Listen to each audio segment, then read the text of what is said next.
Hello, এবারে এসো তো রাফিদ কানছে, দেখো এবারে এসো। হ্যাপা রাফিদ কানছে।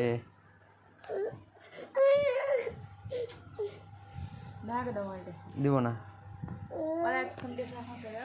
দিচ্ছি আমি তো ইয়াকে রাফিদকে। হ্যালো হ্যালো, এ ঘরে আইসো। হ্যালো, এ ঘরে আইসো।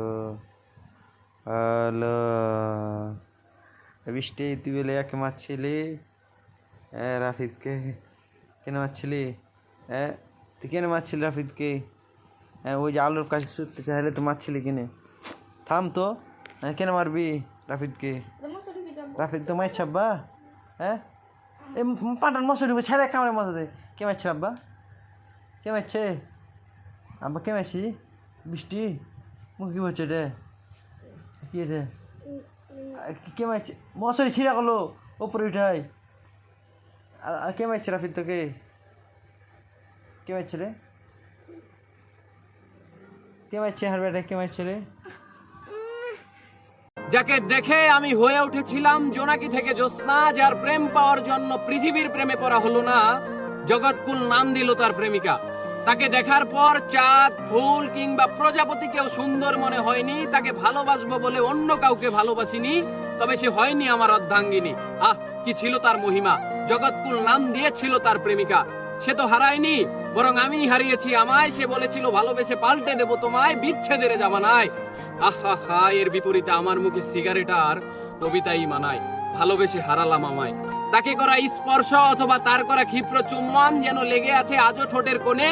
শুধু নেই নেই সেই অনামিকা যার নাম দিয়েছিল জগৎকুল প্রেমিকা। আমি শুনেছিলাম এ পৃথিবীর মানুষেরা চাইলে সবকিছুই হতে পারে, তাই আমি চাঁদ, সূর্য, মহাবিশ্ব চাইনি হতে। শুধু চেয়েছিলাম এক জনম তোমায় ভালোবেসে যেতে।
हट कर रहे जा रही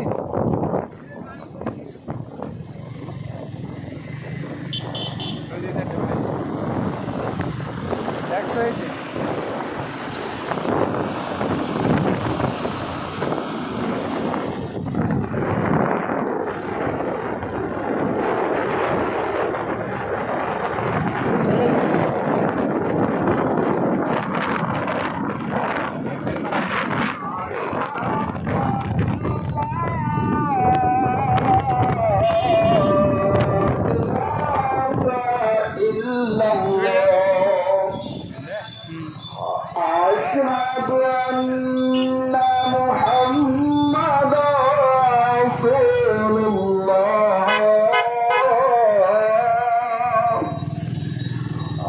أشهد أن محمدا